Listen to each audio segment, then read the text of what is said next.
What up, doe? Welcome to From Half Court for today. I am Sean Murphy. We have a great episode for you with myself and Troy Sergey.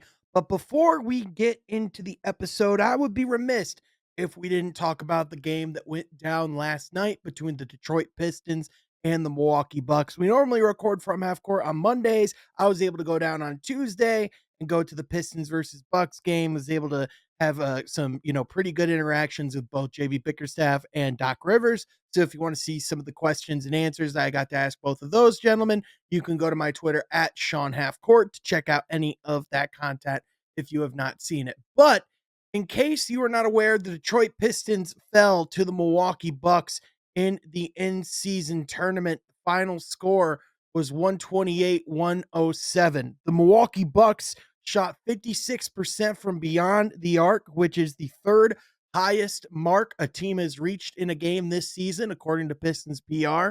It is also the highest against the Pistons since Charlotte went for 57% in January of 2022. So Detroit was outscored by the Bucks by 36 points from beyond the arc. So if you want to know essentially where the Pistons lost this game, it was right there. Now, JB Bickerstaff actually talked, before the game about the importance of not fouling Giannis, about not allowing him to get all those attempts at the free throw line. Pretty famously in their last matchup before this in-season tournament showdown, Giannis actually had more free throw attempts himself than the entire Detroit Pistons team had. And that was not the case in this game. In fact, the Pistons actually shot more free throws than the Bucks in this go around. And the Pistons actually attempted 7 more free throws or total field goals, I should say, and also out rebounded the Milwaukee Bucks too. So in a lot of areas, the Pistons did outperform Milwaukee, but Milwaukee didn't miss a shot. And some of that was just impeccable shot making and having some really good shot creators. But a lot of it was poor defense on the perimeter that allowed Milwaukee to get as many shots as they wanted. And listen, they shot 70% from beyond the arc in the first half. If you want to know like where the game was over and like what happened, that's really what happened is the Pistons allowed Milwaukee to get way too hot and it became insurmountable before the Pistons could even get back into the game. And yes, you had good play from Cade Cunningham. He was able to, still get like 23 or 25. He really didn't get much from anyone else. And unfortunately, in this type of game, the Pistons learned what type of intensity it takes to win this type of high stakes basketball game. This was the most stakes that the Pistons have had in a singular game since about 2019, funnily enough, against the Milwaukee Bucks of all teams. And in that time period, the Milwaukee Bucks are still one of the class teams of the Eastern Conference, despite some of their struggles from earlier in the season, as well as from later last season from the Damian Lillard trade.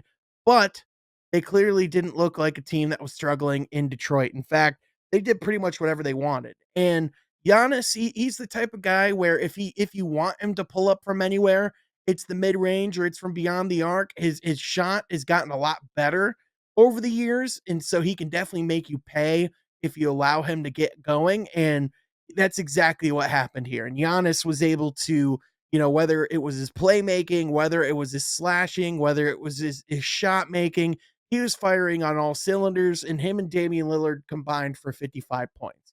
And the big lesson to take from this game, or the big thing, that the Pistons really need to realize going forward is you're not going to beat a team like Milwaukee Bucks if you don't come out with or at least match or let alone exceed their level of energy and their level of effort, because that's pretty much what happened was the Milwaukee, like you would have thought that the Pistons, would have been the hungrier team, the team that wanted it more because of the fact that, this is their first crack at a game like this with this type of stakes, with this type of significance. And listen, it's not like they came out and laid an egg or they didn't show any energy, but it really, if I could describe it, it's like they got punched in the mouth by the Milwaukee Bucks, and it kind of caught them off guard.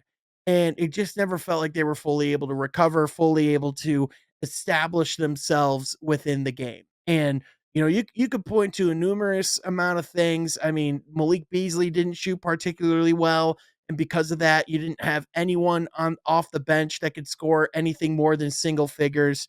Jaden Ivey particularly didn't have his greatest game, even though, he's someone who's had some really high, output performances this season. He still has yet to really piece that together against some of the class teams of the Eastern Conference, particularly in a game like this. So, definitely a lot of things that you need to see like the Pistons improve upon as the season goes on. I mean, they're definitely not looking like the defensive team that we saw at the beginning of the season. I think you're starting to see them kind of come back to reality, so to speak, here.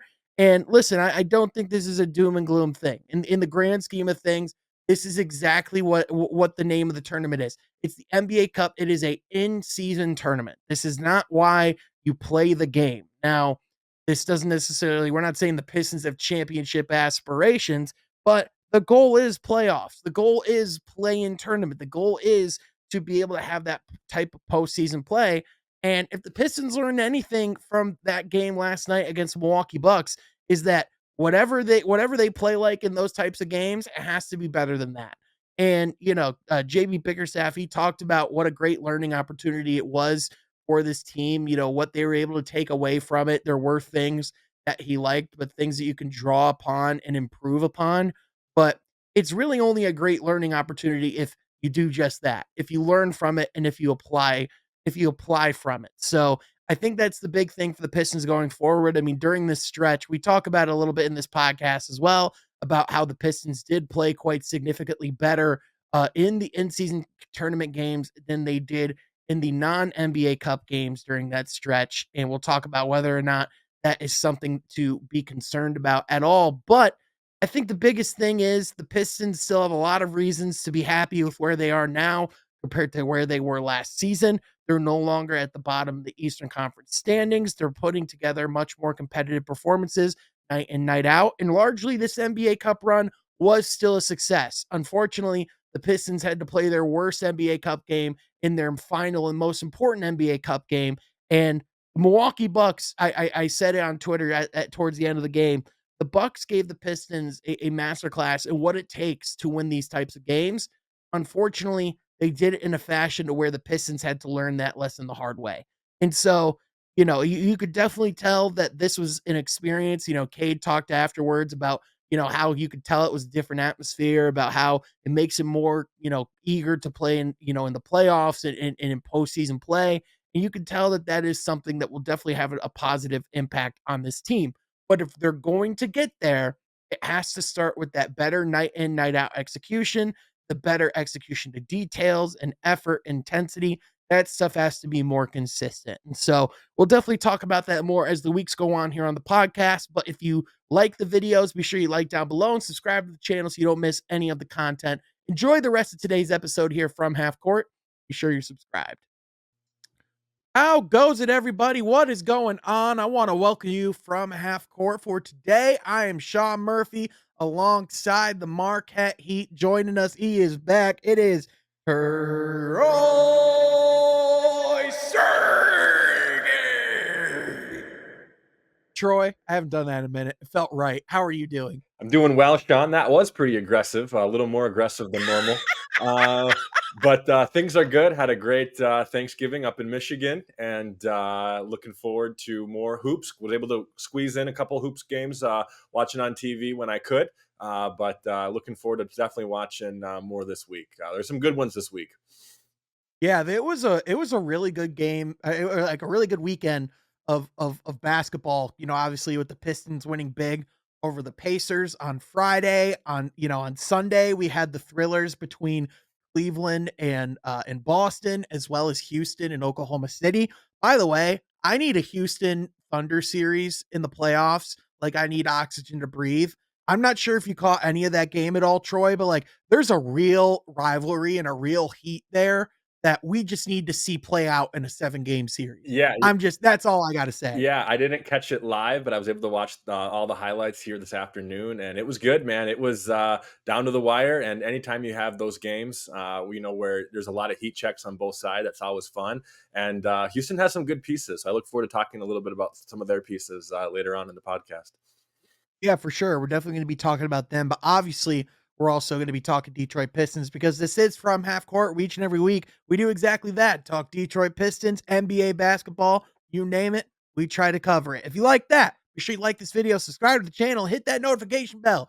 You're not missing any of the content. If you missed last week's episode, it was a real good one. Was joined by Jake Fisher, who's currently with the Stein Line, formerly of Yahoo Sports. Shout out to Jake for joining. Be sure you go ahead and check out that episode. But Troy, let's get right into it. As we're recording, the Pistons are 3-0 in NBA Cup standings. In order to clinch their spot in the knockout round, they must either win this game against the Milwaukee Bucks or they must lose by within 5, and then there's other extenuating circumstances for because there's essentially also a wild card spot. So, the Pistons, if they win, they're in. They are in control of their destiny for the NBA Cup. And Troy, I talked about it at the beginning of the season. I've talked about it ever since, this NBA Cup and in-season tournament, formerly what it was called. Ever since this started, I talked about how much of an opportunity this is for teams like the Pistons, teams like we saw with the Pacers last season, young teams as a whole. We've seen how much this has impacted them. By the way, I'm not sure if you saw, but LeBron, after making such a big deal of celebrating last year, he said that the NBA tournament's not that important this year now Hmm, that he's out of it. So interesting. I thought that was pretty funny. Yeah. But anyway, for teams like the Pistons, Troy, I would argue that this is like a great opportunity, and I think we've seen that play out in front of our eyes. Do you agree with that? And how much do you think it would, be a big deal for the Pistons to be able to make it to that knockout round and potentially make a trip to Vegas? Yeah, I think it's absolutely important. I think it's been a great opportunity for a team like Detroit to really play competitive basketball in the middle of the season, not just in the middle of the season. I mean, we're in December now as of recording, but a lot of those games happen in November, and I would count that early on in the season. And you know what I think with this Pistons team, especially how last year was and how the past few seasons were, it's just an opportunity to again show the league that this team has some talent, that they have some rising stars who can play against the best of them. And those 3 games that we won this season against Miami, against the Pacers, Toronto. and against Toronto, right? Those were 3 games that, there's some talent on both sides. We think of the Pacers with Tyrese and Miles Turner and Siakam, who were the storyline of last season's in Cup tournament. And we look at the Miami Heat with still some great players with Tyler Hero and Bam Adebayo. So they're able to play and compete and win against some of those teams. And I just think if this can translate and maybe even make a run in Vegas, I mean, I think this one is a confidence booster, and it's a statement to the league of, hey, this Detroit Pistons team is not the same team it was last year. Totally different Mhm. coach, totally new veterans that can, really surround these young players that they're trying to rise up. And for me, with the Detroit versus everyone attitude, I think this is a great opportunity to really sell our team to the rest of the league. Well, and I think not only, I think the most important thing is that you touched on it is getting, playoff like reps or, elevated stakes and, true situations where, there's consequences to a lot of those decisions that they're making on the court. And, you saw, on Friday against the Pacers, that was probably the most intensity, that the Pistons brought out, perhaps all season. They were essentially like suffocating the Pacers, and, Jalen Duren in particular had a really good performance, especially, rebounding the basketball as a rim protector, showing a lot of the promise and the reason why Detroit was so high on them in the first place. But I think what you're also seeing, Troy, JB Bickerstaff did allude, to how he thinks that, having back to backs with this in season tournament should not be a thing. And listen, I think there's merit to that. But I also don't necessarily think it's a coincidence that the Pistons are 3-0 in the Emirates NBA Cup, but ever since the cup started in non-cup games, they're 2-6. Mhm. And there's a very clear dip off in their production, in their energy, and just the overall result. Now, some of that, let's be fair. Let's throw in the caveat that Cade Cunningham has been dealing with a little bit of a pelvis injury. So in some of those games, Cade Cunningham has not been in the lineup. I think that's really exposed, where they really need, arguably another playmaker on this team, perhaps to get another backup point guard.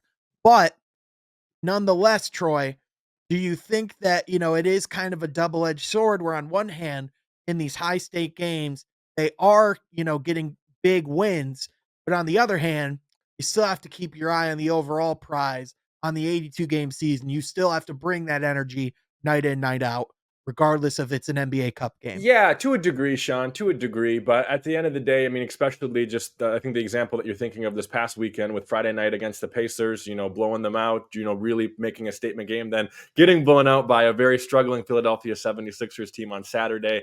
Yeah, Mhm. also think you touched on the idea of Cade wasn't there on Saturday, and that's an issue as well. But I also think with an 82 game schedule, those games are going to happen, and I think these games are happening just maybe early on in the season, as expected, even if they are playing competitive basketball. So I don't think it's a major concern. I'm not concerned as a fan and someone who's following the team. But it is something to at least I think touch on. But I don't think that I wouldn't trade this for the 3-0 in the cup. So No, and I'm not saying and I'm not saying that it's something where, they shouldn't be putting in that effort in the cup. And again, I agree with Bickerstaff that, playing back-to-backs mhm. does put Yeah, teams in a difficult position. But, you talk about how those games are going to happen, and especially for a young team, there's merit. It is absolutely going to happen. But like the thing I would argue is that they can't happen at this consistent of a rate this early in the season. And I think there's enough of a sample size to look at how they've played in the cup versus how they've played outside of it to go, there's a very clear gap in effort here. And, again, like you said, it is a long season. It is an 82 game season, but I think of that as more of an excuse for an older team that is dealing with wear and tear that, they just don't have it that night. Whereas for like a Pistons group that is as young as it is, energy is kind of supposed to be part of your advantage, sure. right? So to me, when I think this is a growing experience as a whole. Each game is, and as the season goes on, you're learning a lot about who you are as a team. And I think really the point of it all is we see what the Pistons look like when they're putting all the pieces together, when they're firing on all cylinders, when everyone's engaged. But how can they find that in a more consistent basis? Because mind you, like we still kind of think subconsciously about the Sixers as, oh well, it is against the Sixers. It's one of the top teams in the Eastern Conference. No, these this is the bottom team in the East with the Right, with the Washington Wizards. right. This is a bad basketball team. Mhm. So I just think that's something important to point out. And like Duran, he only played about like 12 minutes in the Philly game, but the night before he had 4 blocks, he had 12 rebounds, and then the next night against Philly, he has no rebounds, no blocks, which, just for Yeah. for a guy like him, just that stark difference in what you're getting just can't happen, Right, right? right. So I think that's the big thing. Now, the thing that's going to be interesting is this isn't the only time the Pistons are going to have this issue. After they play Milwaukee on Tuesday, Troy, they play the Celtics on Wednesday. So not only do they have another, another back to back after this NBA Cup game, but I mean, this is going to be a high emotion, high intensity game. And then, oh yeah, the next night you're going on the road and playing the champion Boston Celtics, who, by the way, they just got Kristaps Porzingis back and are looking like they're firing on all cylinders, and probably are pretty pissed that they didn't win that game against Cleveland. So when you're talking about like, the importance of being able to bring it, if they lost by 15 to that Sixers team, what could they lose by to the Celtics team if they bring that same level of energy? Right, So right. just something to look out on as we see the schedule play out. Yeah, yeah, and I think with this being early on in the season too, and seeing how these Pistons respond to a back-to-back, like you mentioned against Boston, we're going to find out more about this team. I think we have a pretty decent sample size so far, Sean, but Mhm. I still want to see some more games like a back-to-back against Boston on the road to really have some big sample sizes to accurately evaluate this team that we have in front of us. Yeah, we're about 22 games in now, and I would say the thing that you could certainly say is this is not a team that's at the bottom of the Eastern Conference No, anymore. no, This is not one of the worst teams in the East, especially when they're healthy. This is a team that can fight for a play-in spot, absolutely. which when you're talking about what the goal was of this season, I think this is exactly where they want to be. Mhm. But, having said that of how can they turn the corner, how can they improve, with the pieces that they have in house, there are those certain controllable variables, which one of them is most certainly effort. Now, as far as what they do going into the trade season, things like that, because December 15th is, just under Yeah. 2 weeks away, and that's when a lot of those contracts throughout the league, officially become tradable. I don't know if the Pistons are in a position where they're going to be, again, moving assets in order to go and get like a Brandon Ingram that, people are looking at. I just don't think that that's where this team is at. I think people need to remember that if anything, Trajan Langdon talked about acquiring assets and using the salary they have to acquire players. So to me, I brought up a minute ago how, this team needs a backup point guard of some form. I still look at Alonzo Ball situation in Chicago and wonder if that's a feasible acquisition to potentially get Lonzo Ball and maybe some form of pick compensation to take on that salary as well. Now, I'm not sure how feasible it is, but Troy, do you think that's crazy? What do you think about, because at the very least, I think it's just clear this team needs another playmaker, another point guard, and if Lonzo can do anything, he can still read a court. Yeah, yeah, and I was just gonna say when we hear the name Lonzo Ball, we're not thinking of the 2017 number 2 overall pick guy. We're talking about a guy who is just coming off a very, very serious injury. We've seen him be able to play some quality minutes in Chicago so far this season. I don't Mhm. think that's too crazy, Sean. I don't. I'm not gonna put a likelihood of that, but he's a guy that that is gonna come in and play great basketball on both sides of the court and have effectiveness on the game. And I think when you look at a backup point guard, you want a guy that has his fingerprints all over the game. And sure, I think Alonzo Ball is a great guy. I'm not quite sure, if we want to go veteran. There's a couple other veterans, in the league, in their 30s, but Crazy to say, man. Lonzo Ball's already in that veteran category. yeah, yeah, that was really hard for me to say, but yeah, yeah. So no, I don't think that's a crazy statement, Sean. But we'll have to see where this team is even in December 15th. I think your assessment of the team, what we know right now, is accurate, but I think we're gonna have Mhm. again a bigger sample size when December 15th rolls around. Of course yeah, for sure we are. And, I think no matter what happens, in that game, we'll have known what happened in that Milwaukee game, when this comes out. I'll actually be there to actually, report on the game and, be in attendance. So looking forward to that. But, for the Pistons, this is I think thus far this season has been what you've wanted it to be, but there's still those points that people, can very clearly see and go, "Hey, there's some room for improvement." And I just think, I think what we saw as well in Indiana is like this team's ceiling is just inherently higher with Asar Thompson in the lineup. Mhm. And, as he's shaking off the cobwebs and, getting a lot of, things figured out, for lack of better terms, the things that are, very apparently still there are just his knack for the game, his overall intelligence, but also, just the effort that he plays with. He's only played a maximum of 20 minutes thus far, but I have a feeling that we're going to be seeing that just creep up more and more as the season goes on. But nonetheless, it's just a massive victory that he's back in the lineup and this soon into the season, Right. because there was I mean, I wouldn't have been shocked, Troy, if he missed all of this season. Mhm, mhm. Yeah, yeah, no, and I think, yeah, I think in these games that he's been back, you mentioned 20 minutes a night, getting back in the swing of things, getting back in the swing of NBA basketball, which is a lot different than, G League basketball. But of course, he had this past season to really find the game and find himself, and that's going to take time to regroup. But I've been impressed with a little bit what we've seen so far on both ends of the court. But you're right, it's only going to take time for him to get back into that comfortable spot. Mhm. For sure. And, it's again, he's someone that lifts the ceiling of the team and, just a great overall athlete, as good of a prospect as he was. He's just a better player and the Pistons are just a better team with him in the lineup.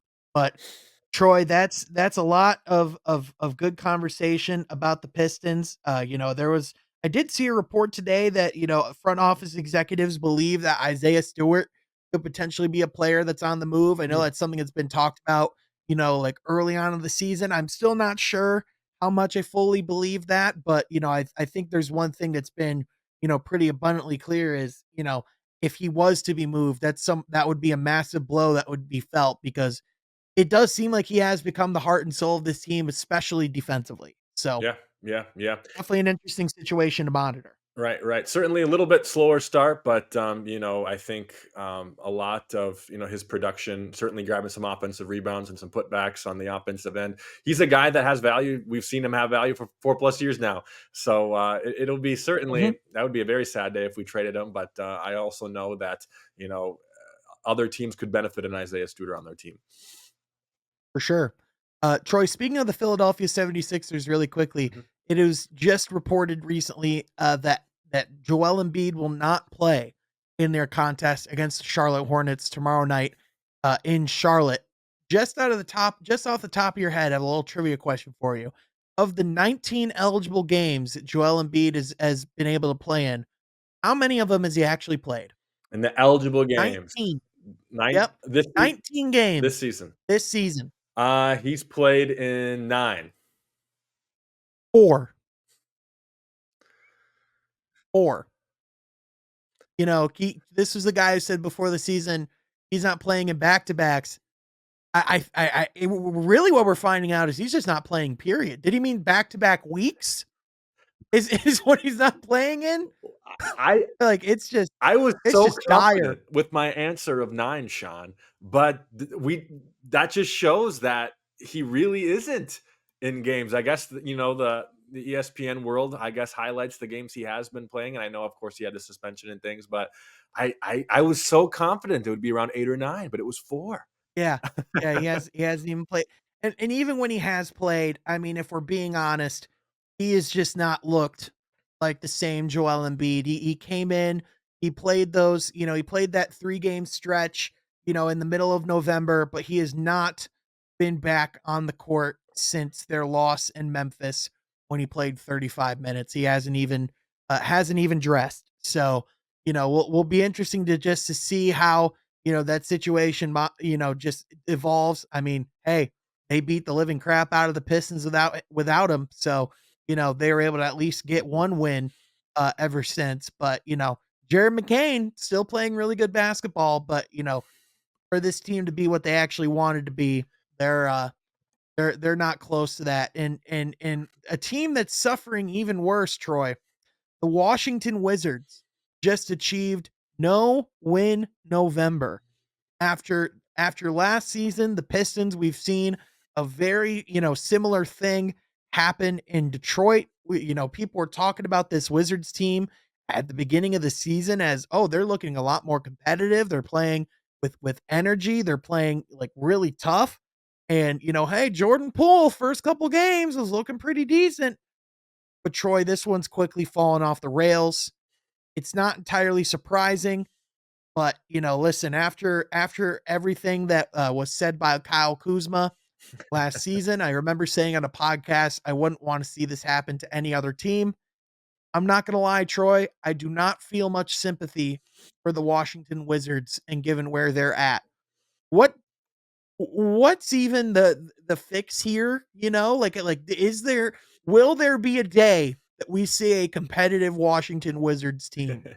Yeah, it might be a decade or two until that day comes, Sean. But Uh-huh. I don't really know what I would do with this Wizards team because, you look at a guy like Jordan Poole, okay, but what's his value right now? I mean, Nothing. players in the NBA, you need that consistency to have any type of trade value, and we don't have that with the Jordan Poole at all. So you don't have The only tradable the only assets. guys Go ahead.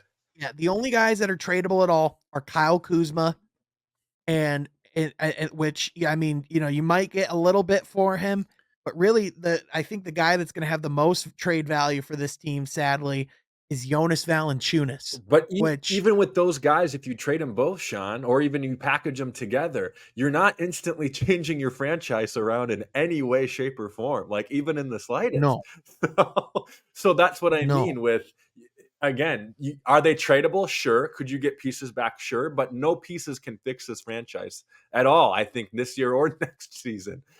So I have no answers for you, Sean. But do you have any?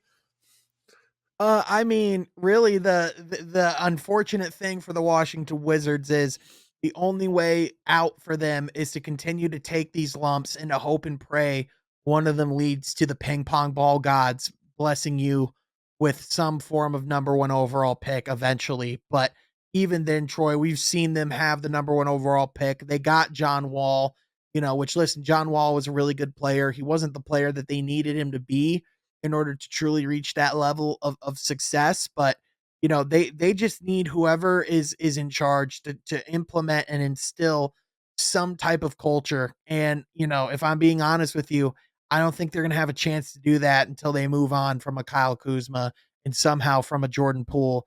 And I mean, they have players that are interesting. They have guys, like Alex Sarr. Yeah. He's been clowned on a lot, but he's shown moments this season why he was a top 2 pick. Mhm.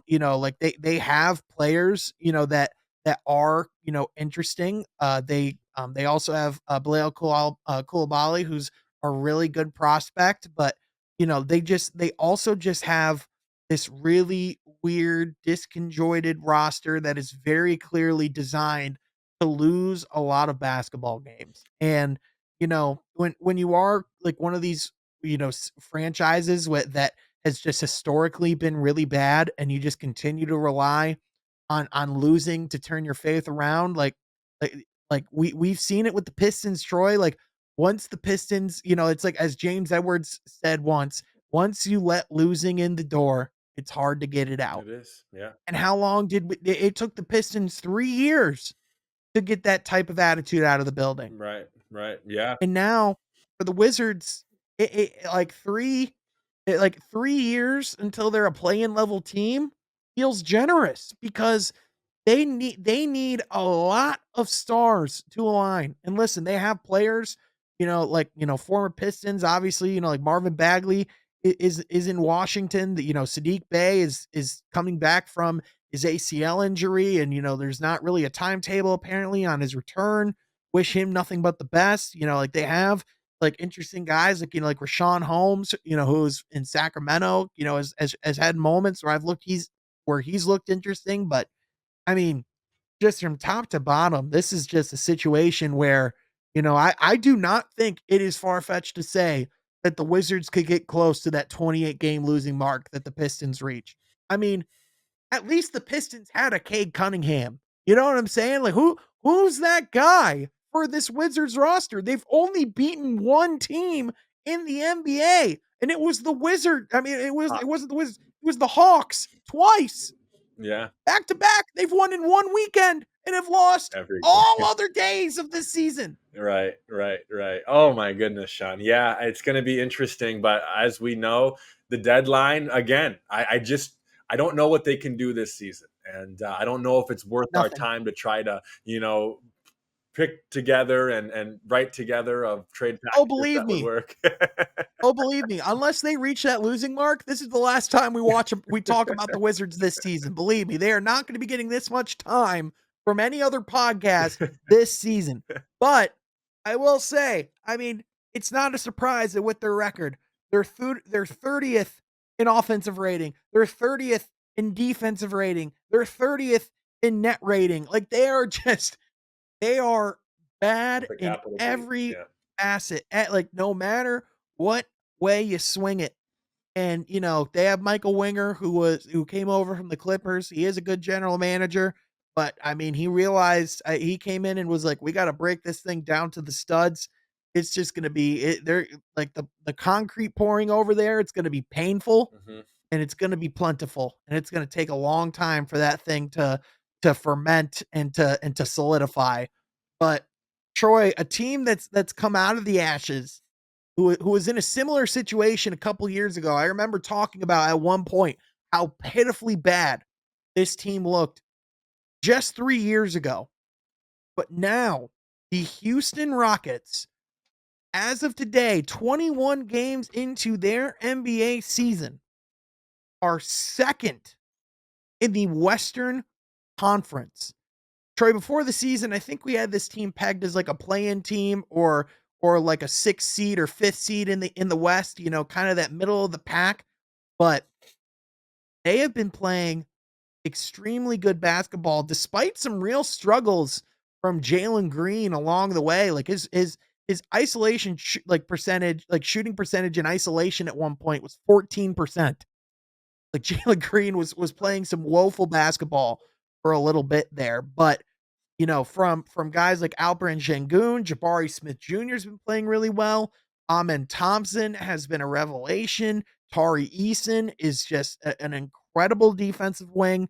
I mean, like Troy, I think just between the toughness instilled from their coach Ime Udoka, along with just this depth that they have around this blossoming young star in Alperen Sengun, I mean, Troy, I'm going to be very interested to see where the Houston Rockets end up this season. But from what you've seen thus far, like what do you think is the ceiling of this Houston group? Yeah, yeah, that's an interesting question. As far as regular season play, I think the ceiling is exactly what we're seeing right now. I think third or a second seed, I think, is their ceiling for the regular season. But for playoffs, especially if they do get a high seed and they have some home court advantage, could this team make it to an Eastern Conference Finals? It would be possible, I guess. There we would get your wish, Sean. We would maybe get a Thunder and They could get to a Western Conference Finals, oh, did I say Eastern? not an Oh, Eastern yeah, I'm Conference sorry, I'm Final. sorry, I meant Western. No, you're You good. know You're what good. I I'm mean, just giving yeah. you a hard Well, time. then you might get a Thunder and Rockets Western Conference Final, but even then, I mean, that would mean that they would have to knock off a team like a Minnesota, which I think would be very, very difficult, or even a Dallas, or I mean, Will Minnesota even make the playoffs right now with how they're oh, playing? That's a whole other we'll discussion. we'll talk about that a different time, but I still have a little faith in Minnesota that at least they will get to the playoffs and eventually have a good run in the first round. But Yeah, we'll talk about them in a yeah, few. yeah, yeah. No, but I think you just have high quality guys who can play. And a name that you didn't say was Dylan Brooks too. Dylan Brooks is able Yep. to really complement that team a lot. Fred VanVleet. Van Vliet. I mean, we watched what he did last night against the Thunder. They definitely don't win without his play, and I think Eastman too. We haven't talked about him enough too. He's probably the best player in the NBA that I don't know a ton about. But the little bit that I've watched, I've been really impressed with him all season because I think he's a staple moving forward for that Houston Rockets team. I think he's kind of slowly turned into a guy that they would want to maybe bring some other pieces around, which I think is exciting if you are a Rockets fan. And just you mentioned on it earlier, the fact that we haven't seen a breakout stellar season from Jalen Green and they're still able to play this highly competitive basketball. I think that's a pretty good sign. And yes, I think Shagun moving forward is going to be the guy running the show. Yeah, I think he's unquestionably their number one guy at this point. I think, I mean, Houston pretty much said it with the contracts that they signed this last season. And, the Jalen Green deal was pretty much, a contract to, kind of prove to see where he's at. But in case of emergency, they can break the glass and move him. And, I think that scenario is looking more and more likely. But if they can continue to build around the likes of Shengun, Amen Thompson, and Tari Eason, which, every time those two are on the court together, they make teams' lives a living Yeah. hell. And, they call them the terror twins for a reason because they truly terrorize teams defensively. And so, just seeing what Ime Udoka has been able to, get out of this group, how he's been able to completely, turn this team around culturally over the last couple of years. I mean, I think the biggest thing about that Houston team under Steve Silas when they were, really playing just really bad basketball was there was not a lot of pride on that defensive side of the court, and that's completely flipped now. I mean, that is a defensive minded basketball team that I wouldn't want to face in a 7-game series. And I like talking about Oklahoma City and the impressive win they had against them. Obviously, it's important to note that OKC's missing a few key pieces And, I think once they're back to full health, I think it's a little bit of a different contest. But in the interim, I mean, the fact that we're talking about them, as one of the top seeds in the West, along with Memphis as well, which Memphis, they've largely been without John Morant for a good portion of this season, yet they're still the third team, the third seed in the Western Conference behind guys like Jay Huff, Scottie Pippen Jr. I mean, Jaren Jackson Jr.'s had his moments, but I mean, this is a cast of characters, Troy, that like I don't think people would be able to tell you who's on the Memphis Grizzlies roster right now. Yeah. But damn it, they're still winning games. Third in the conference, right? Right Mhm. now, I would not have 14 and 7. I would not have predicted that, and I think that's so fun. One of our favorite podcasts every year to do is our predictions with the seedings. And there's Mhm. always a team. There's always sometimes 2 or 3 teams that just blow our minds. And the Memphis Grizzlies and I think Houston Rockets are certainly doing that this season. And Mhm. yeah, I think team basketball, and that's how you're able to win some of those games is having complementary players that can really play their best basketball with one another and help each other, help their teammates play on the highest level. And on both ends of the court, that seems to be working for And both teams. And that starts with Taylor Jenkins. Like, like when you talk about like, the ability for them to still put up this level of basketball for guys like Scottie Pippen Jr., who, was a two-way player in a lot of situations. He played in the G League, for quite a bit of time. For them to all come in and play to this level. I mean, Troy, they're fifth in offensive rating, they're fourth in defensive rating. Right. And that's a lot of it without John Morant. It's And crazy. and so now that he is back in the lineup and now that he is healthy and they can continue to just, take it to another level. I mean, again, the ceiling for that Memphis team, I mean, watch out. I mean, the entire conference, if you look at the standings, it's kind of surprising. I mean, teams that we thought were in the play-in tournament are at the top. Teams like Denver and Phoenix are currently playing teams. I mean, Phoenix, it's not entirely surprising with Kevin Durant, Right. having health issues. It's kind of something you have to factor into the equation. But I think Troy, I think teams that neither of us would have had towards the bottom of the Western Conference standings are the Minnesota Timberwolves in the New Orleans Pelicans. Now, Minnesota's a little bit higher. They're just outside of that play-in window. We'll get to them a little bit more in a second because that is a situation where I agree it can possibly turn around, but one situation that's looking like it's on the cusp of blowing the heck up is the New Orleans Pelicans. They've been 4 and 17. They acquired DeJounte Murray this offseason. He broke his hand not even 3 quarters into the season. He is back now, and, he did mention that he had some situations going on with his family where he felt like he wasn't really ready to play anyway, so probably was kind of best that he wasn't really in the lineup, but Brandon Ingram and Zion Williamson have both changed agents in the middle of the season.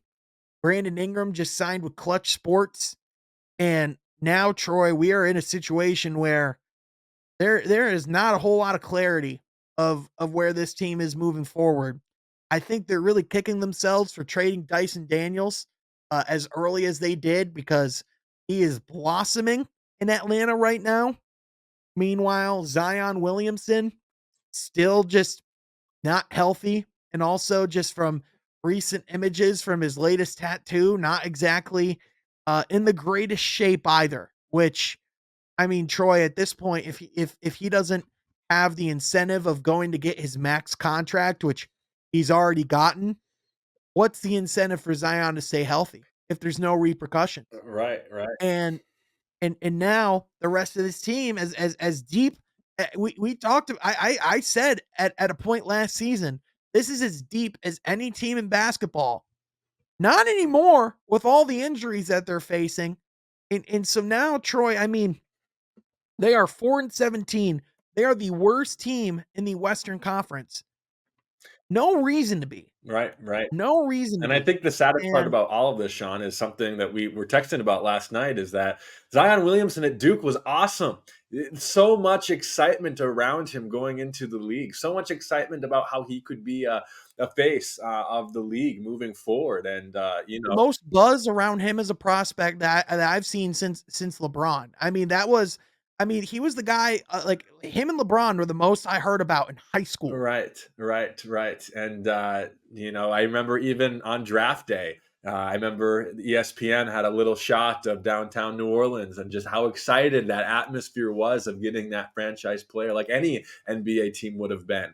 And I remember Stephen A. Smith's rant that the Knicks got the third pick and couldn't get Zion at number one. And it's just like, man, it's Mhm. disappointing for the league because thankfully there are players that have rose up number one picks. You think of an Anthony Edwards, and you think of some other surprises that have risen up in maybe the draft, a Wimby. But it's certainly sad when you know all the talent's there and it's getting wasted with fitness.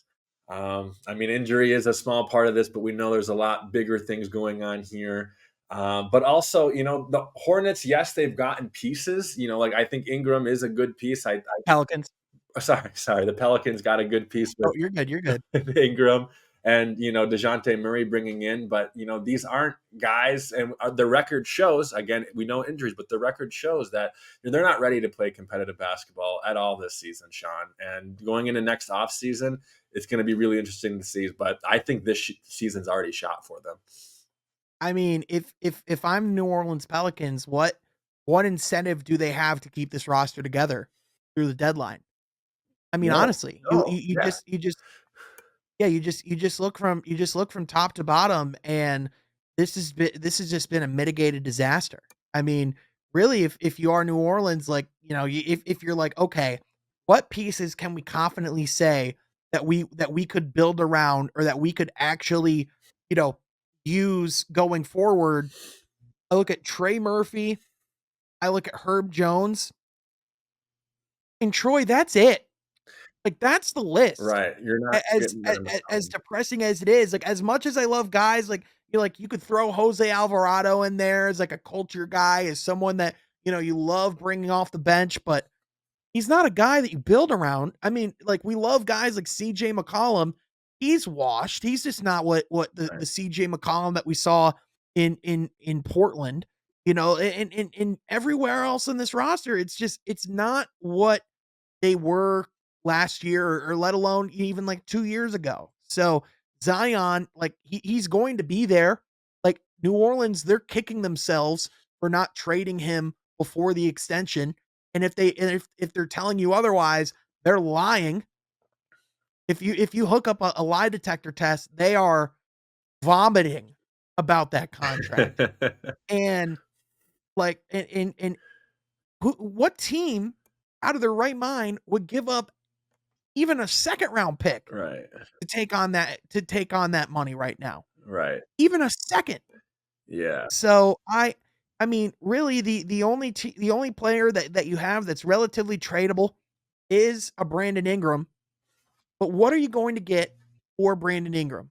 Like, that's the other thing. How many teams had the opportunity to go and get him this summer? I like the only plausible place that I can really see him in right now, Troy, is Sacramento. But that's because they're desperate too, right? Like maybe Minnesota in some world, but like they're kind of financially strapped as well. And I don't think Brandon Ingram is what's missing in Minnesota. Right. Right. So for New Orleans, they're pretty close to having to just clean house and start over. And Mhm. David Griffin, for as much as we talked about, the cupboard that he's put together, and how formidable New Orleans was, looking moving forward, it's amazing how one or two decisions can completely flip that. Yeah. And I think that's where New Orleans is. I think that if you're looking at what happened, it's one or two key decisions that went horribly wrong. Right.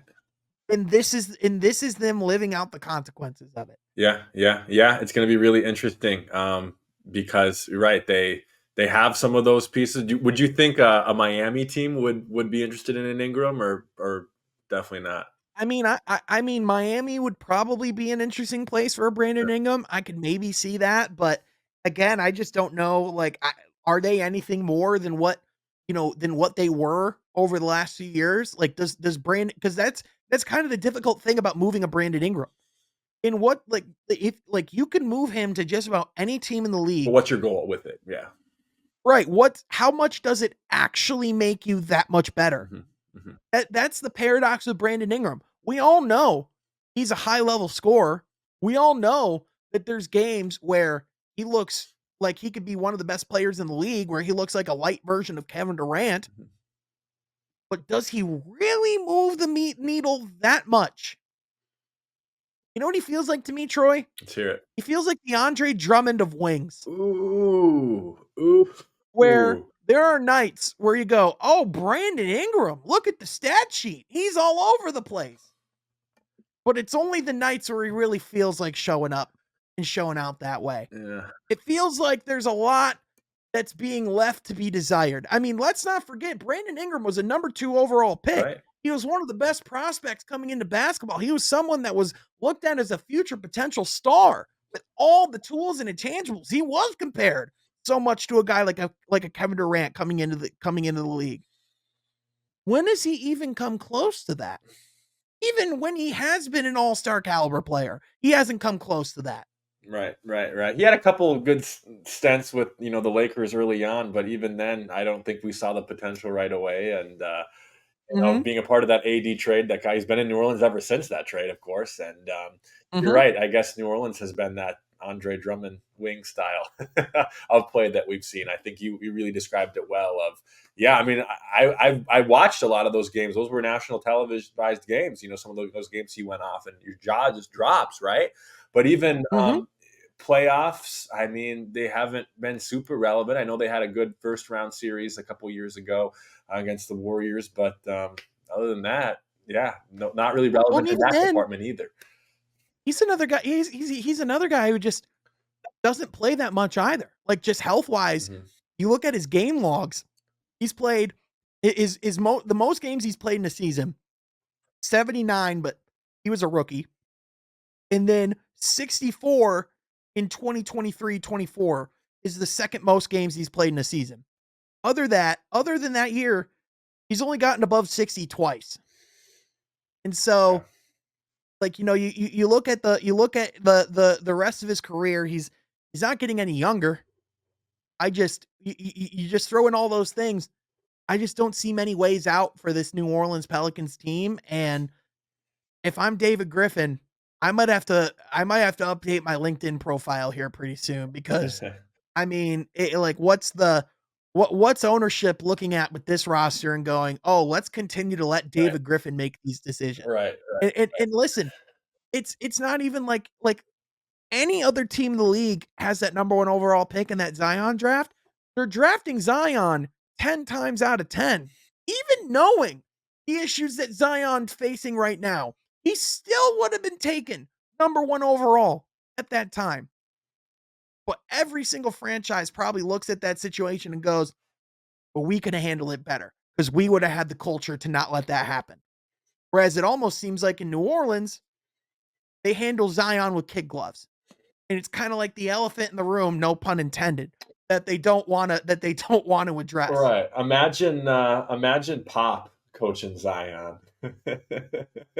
Yeah, imagine he tries to show up out of shape in Miami. Yeah, what Pat Riley Like, would do to Miami, him. Yeah, they measure your BMI coming into training camp. And if it's not up to their standard, they don't let you come back until it is. That's Heat culture. What's Pelicans culture? no clue. Couldn't tell you.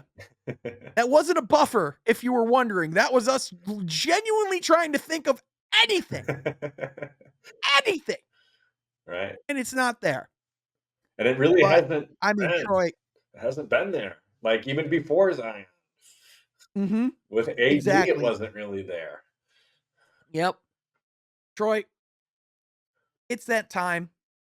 We gotta talk the Minnesota Timberwolves. As of today, they are 9 and 10. They are 11th in the Western Conference. They are still technically a top 10 team defensively, It's actually offense that's kind of been their issue. I think you look at some of the, just some of the I think some of it is you're missing a Carl Anthony Towns who, I mean, listen, for all the talk that about, and all the memes about Carl Anthony Towns throughout the years, I think him being in New York is reminding people just how good of a basketball player Yeah, he actually can be. right. We'll still see how he looks, come playoff time and where New York is actually, at, come that point of the season. But I mean, he's been offensively, just masterful as a New York Knick thus far. Meanwhile, in Minnesota, they are not getting good basketball from Julius Randle, and Dante DiVincenzo has not looked comfortable nor really happy to be a Minnesota Timberwolf, especially, it's pretty public that he does not want to be coming off the bench. I mean, that's part of why he was okay of being moved by the Knicks was because he was going to be a bench player, but he went to another team where he's also being brought off the bench. Yeah. So kind of not great, but he's shooting 32% from three, 35% from the field. So it's not necessarily like he's justifying him getting moved into the starting lineup either. And then just throw in the fact, Troy, just throw in the fact that they're getting good basketball from Anthony Edwards. They're getting 27 points a game. They're getting a career year from Ant. He's stepping up in the ways, that he needs to, but there was pretty stark reporting where like after a rough loss last week, he was walking out of the locker room and he was talking to reporters. He was telling them, "We have too many personal agendas on this team. We don't have a team that's playing together. We have a team that's playing for themselves cuz last year, all their guys were recently signed to deals. Everyone was locked in and focused on the common goal. Now, you have multiple guys who are going to be free agents. You have players that, want to prove themselves. I mean, Rudy Gobert is always looking to prove why he's a four-time defensive player of the year, but I mean, even then he's starting to look old. He's starting to look, like not quite like that guy anymore. And you understand why this team had to make the move that it did because this probably wasn't going to look as good with Cat still in Minnesota. But I mean, Troy, this is going to be a really awkward transition period, it feels like, unless they get things turned around. You say that you're still optimistic. What things do you look at from this team and say, they can still turn it around? Yeah. I mean, I think you're right. I think they'll still be a playing team or they'll still make the playoffs, but I mean, good God, what a fall off, even with the trade. Yeah, yeah, and I think how you started this off of looking at how this team misses a Carl Anthony Towns, I think is probably the most valid thing out of all of this because, yeah, I mean, Julius Randle is not Cat. We knew that before the trade happened, and when the Uh-huh. trade happened, we knew that that would be the case. But we at least thought that they would be able to have complementary those guys to play well with Anthony Edwards and complement his game. And we just haven't seen that, right? So the reason why I Yeah, still think that they're a playoff team is because of Anthony Edwards, and I just don't think that he lets that team miss the play-in tournament or right. doesn't get out of the play-in tournament. Of course. And for that reason, I am still optimistic about this team. But it's going to be really interesting. You're right about if this narrative plays on into the season because we are only 22 games into. That's my optimistic side of things is looking at, hey, there is still a lot of time for this team to say, hey, I know we started off with personal agendas, but the record is showing that that's not a smart thing to do. Willing to step aside and play for the benefit of the win. I would like to think that that would be the case moving forward, but only time will tell. But you're right. I mean, it really starts with I think those two guys, DiVincenzo and Randall, to really be the two ones turning things around because we know the production has been well with Edwards and some of the other guys from last season. Maybe Gobert, at times, right, looking like himself from last season, but. I still believe in Ant, so I'm still a believer in the Minnesota Timberwolves to a degree. For sure. And I think it will help when they get some clarity on who their ownership is going to be moving Yeah, that's forward. been big too. Give some clarity on, what pieces they can build alongside. And I mean, Rob Dillingham's been in the lineup more of late, and he's had some moments where he's looked pretty exciting. So you can certainly get some sparks from some young players for sure there. Jaden McDaniels is still a really good defensive prospect. If he could actually get his 3-point shot going, that would probably help this team a lot as well. But I think, again, it's very similar with history repeats itself if you continue to ignore it. I think this is very similar to one of those situations where, I mean, we saw Kevin Garnett in Minnesota play a lot of really good basketball, but only make it to one Western Conference, only have that one really good playoff run. And the reason why was because they could never get those complementary pieces around him. They can never fully solidify that supporting cast to truly maximize this potential. And looking at Minnesota, it's hard to not question if that impulse and go get a Rudy Gobert to get whatever window they thought they had with Ant, who was just 21 years old and just at the beginning of his career. With how many times have we seen that it's really when guys are 25, 26, 27 that we really see them become like that championship material player? They went and pushed all those chips in for Rudy Gobert. Will that ultimately limit them Yeah. with what they can do moving forward? Because it's hard to not question if they truly will. Because yes, they got a decent haul for Karl Anthony Towns, but if you truly look at it, they didn't get much to that they could really flip around and move other than financial flexibility. Mhm, mhm. It's an interesting point because, if you recall before last season, I mean, almost every podcast, Sean, we made some kind of little joke about the Minnesota Timberwolves for getting that Rudy Gobert team done and really kind of, pissing away their future with all Mhm. the picks that they sent to Utah. And, I think we kind of stopped talking about that because of their success this past season. But now that we don't see the same results and success, it goes back to that. Everything about this team's success or failure will point back to the trade. So I think for us, as people who are reporting what we're seeing around the league, that is something to keep in our mind when we watch the Minnesota Timberwolves play the rest of the season. Mhm. He did sign an extension with them back, in July of 2023. So he still does, this is the beginning of his rookie max extension. It is through 2028, 2029. So they do still, in theory, have some time to flip this around. And listen, how is Minnesota not more of an attractive of a situation with a guy like Ant there, right? And listen, who knows with what Rob Dillingham can look like by that point. He's already shown flashes of being an impressive young player. If he can turn that, into, being another complimentary, if he can be like a Tyrese Maxey like player next to Ant, like that makes him infinitely more interesting, right? But we know damn well with the history of this league that if Ant gets to the point where he's 27, where he's 26, and he still hasn't won anything, and this Minnesota team hasn't even sniffed another conference finals appearance, it's very apparent that Ant loves being in Minnesota. But do you really think he's just going to wait around until this team can get him a championship caliber roster? I don't. Like the Bus family would kill to have him as a Laker. Like, are you kidding me? Could you imagine him being the next Mamba in a Laker uniform? Like the sales pitches that they can make Oh, him? it just gives me Like, goosebumps. Yeah, yeah. I mean, do you think about the pitch that the Knicks could make of, hey, come play with Cat, come reunite, come play in the Garden? Miami, you think they're not going to have interest in him?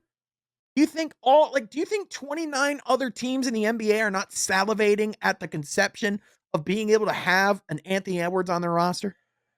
The Just like window. we talked about that pressure with Dallas last year Yeah. to figure it out, with Luka, which they did.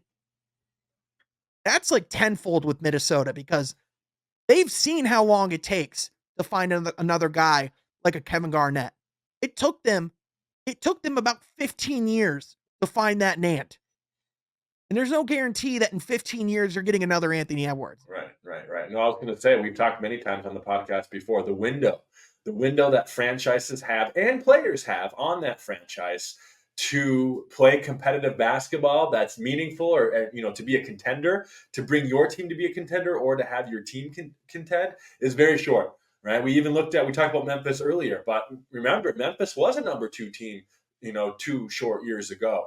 And we saw everything with Ja, the season before, and did not turn out good. And now we're surprised that Minnesota's been able, with the chips that they have now, be able to play some competitive basketball. Sorry, Memphis, able to have some competitive basketball again.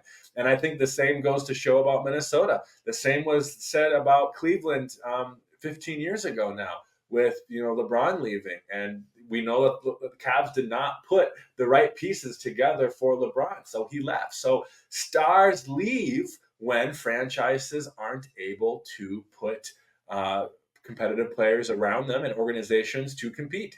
It's why would you? Why would you put yourself in their shoes? Yeah. So it's going to be something very interesting, and I think Luka was a good example of that last season. But Mhm. certainly our eyes are on Minnesota this one. I mean, for sure. I mean, it's impossible to not look at, a young budding star like Anthony Edwards, who very clearly is as competitive as he is. Just wondering what will the tolerance be if they can't eventually figure it out in Minnesota. It's still very early. And again, there's still a lot of really talented pieces on that Timberwolves team. So it's not saying that all is lost, that he's leaving within like the next couple of years. He still is going to be a Minnesota Timberwolf for a long time. But if it continues to look like this, and year over year, we continue to have a conversation of what happened to that Timberwolves team, what happened to that team that looked like they were next up. I mean, Troy, we were talking about the Timberwolves winning a We championship were, not even a year ago. yeah, yeah. Even if this team does get it figured out this season, as constructed, do you think there's a world where they're competing for a championship? Not this, Hell not no. this one. Hell What the no. West is doing right now. I mean, like Julius Randle, Dante DiVincenzo, you're counting on them to get you even like how do they even get to a conference finals with this roster? Yeah, yeah, man. Trade deadline this year. We say it every year. It's going to be really interesting to see how teams move forward and who's buyers, Mhm. who's sellers. It's going to be really interesting. And it's gonna be interesting to see how creative these GMs get as well, because Absolutely. as we've seen with these aprons, man, I keep bringing them up. I keep bringing them up. I'm beating it like a dead horse. But the reason why is because it's a real thing. If you're not giving yourself flexibility, it's gonna be really hard to be able to make some moves and turn it around. And I mean, you're seeing teams more apprehensive to make those types of moves than ever. So You would think we'll that see. teams would learn from other teams' failures and mistakes, but sometimes it just doesn't work that way. You would think, Troy, but I mean, you really would think, but man, egos, the amount that teams just, pay attention to insular ideas and thoughts, history repeats itself for a reason, man. But Troy, nonetheless, whatever happens, we're going to be here to talk about it. Thank you for joining, Troy, and thank you for listening at home. If you like this podcast, be sure you like it down below and subscribe so you're not missing any of the content here on the channel. But thank you so much for listening. We'll catch you guys next time from Half Court. Be sure you're subscribed.